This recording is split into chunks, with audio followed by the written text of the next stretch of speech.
boom, boom, boom, boom, boom, boom, boom, boom, boom, boom. Shelley Winter Show.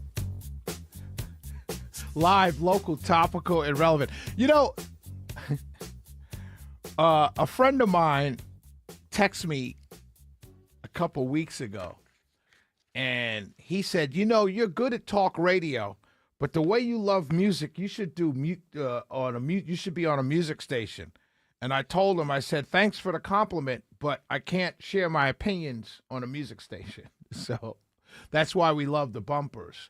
And bumpers, I learned this from Rush Limbaugh, listening to Rush. I never met Mr. Limbaugh, rest in peace, but I listened to him for many years. And one of the things I learned from him in listening to him was the use and the important use of bumpers music, because you're in your car, you're driving, you're listening, and that sometime a good song could just get you, it's happened to me many times listening to him.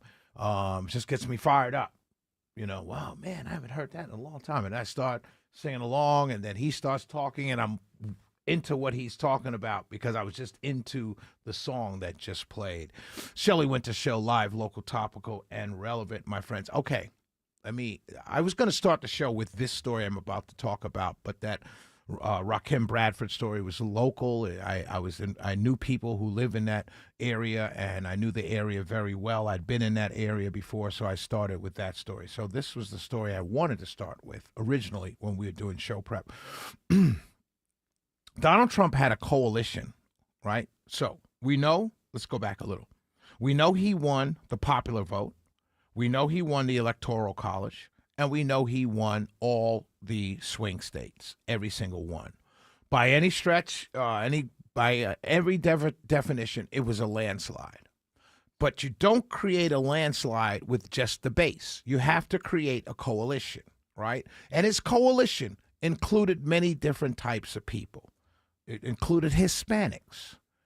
It included black men. It included working class, which includes black men, Hispanics, white men, white women, Hispanic women, right? It's working class. It included conservatives who were for states' rights. It included isolationists. It included libertarians.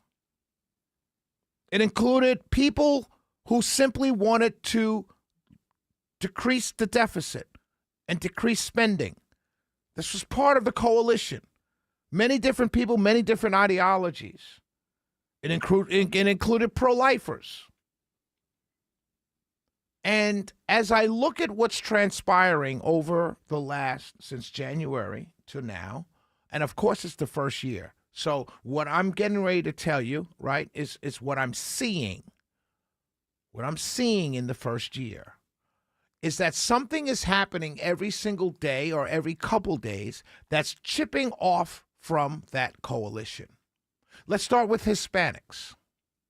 Hispanics largely are socially conservative. They're religious, hardworking, and they were for deporting violent, criminal, illegal immigrants. They said, look, if you come here illegally, you need to be deported. Like, this is crazy. I did it the right way. This is what they were saying.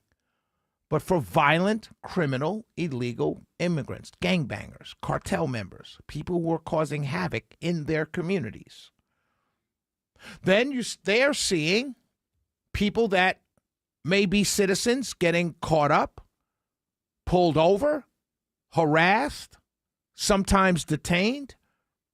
They're seeing people who have been here 20, 30 years, who have raised families. Their families, they've never gotten in trouble with the law. Their families are doing well. Their kids are doing well. I told you the story several weeks ago of a man who went to the Army base to see his son, who's a Marine, and his daughter, who's dating and pregnant by one of his son's Marine friends, went to see the pregnant daughter on an Army base, and was swept up and detained and shipped off. Man has been here 20 years, raised a family so Americanized, so patriotic, that the son is a Marine. And many Hispanics are saying that, whoa, wait a minute, I didn't sign up for that. And they're moving away. Black men, largely due to the economy. That went so bad with Biden. Those men, vote for Trump. They're seeing things like silly things that they're seeing, like changing the holidays, just silly things. And other racial things going on that they're like, this is silly. I didn't vote for that. Working class people who wanted a better economy, they're not seeing it as yet. Now, you could tell us to take our time. Oh, it's going to happen. It's going to happen. Saying, well, when you tell me that, I kind of get the feeling that you just want me to hold out until the midterms. And that's not happening for working class people. Working class people can't hold out. They need a change now. They need a better economic system now. They can't wait for something to happen later, which feels to them like you're telling them, hey, vote in the midterms for us and it's going to get better. They don't have that luxury. Small government Republicans who think to themselves, look, I'm going to take this guy because these Republicans, they're going to have the Senate, the House, and the presidency. They're going to cut spending. Didn't happen. Increase spending with the big, beautiful bill. They're going to cut the deficit. Didn't happen. Increase the deficit with the big, beautiful bill. So those small government Republicans are like, man, I didn't get anything I wanted either. Isolationists who are like, hey, man, they don't come over here. We're not doing anything with them. Now we're over in Venezuela. Started off with getting rid of the drug dealers. Now we just took a whole oil tanker. Those people who are isolation, well, wait, I didn't sign up for this. What are we doing? People who are complaining about the money going to Ukraine. This was part of the coalition.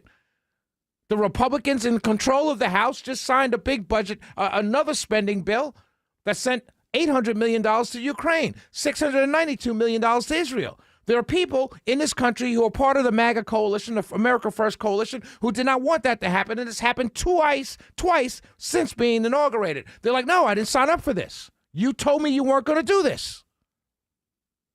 Shaving them off. Piece by piece, the coalition is being pissed off, which is why you're seeing the results of these elections that you're seeing. The most recent thing, and this is egregious to me. I'm a states' rights guy. I believe everything happens in your state. I elect a governor. I elect a state legislature. They do what they're supposed to do in my state. That's what we all screamed about when they took away Roe. States' rights, states' rights, states' rights. It's a conservative mantra. States' rights. President Trump just signed an executive order basically to supersede any AI rules that states want to implement. What are you doing? Well, that's not conservative. That's not Republican. And I'm not mad at President Trump because he's listening to his advisors. Who I'm mad at are the states, the governors of Republican states and the Republican-run state legislatures who are not saying, whoa, Mr. President, we love you, but hey, this is you're above your pay grade right here. That's the problem I have. Indiana, another states' rights situation. Indiana, the president and his team, they wanted Indiana to redistrict in the during a mid sentence, in the middle of a census. Indiana Republicans said, no, we're not doing that. Now they're being threatened.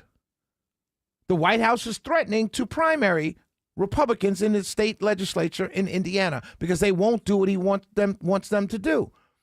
Now, you can argue about whether this is right or wrong. That's a different argument. What I'm talking about is whatever happened to states' rights. This is a Republican thing. Republicans all around the country should be saying, Mr. President, we understand what you want to do. We understand that you want to do it, but the state has a right to do what it wants to do. You can't threaten people with primarying them. And then you rope the governor of Indiana saying, yes, I'm going to get behind primarying everybody that was against this redistricting and redrawing the maps. What? So you, the governor, are going to take the side of the federal government and you're a Republican and you're supposed to be for states' rights? Really? That's what you're going to do now? It's crazy to me.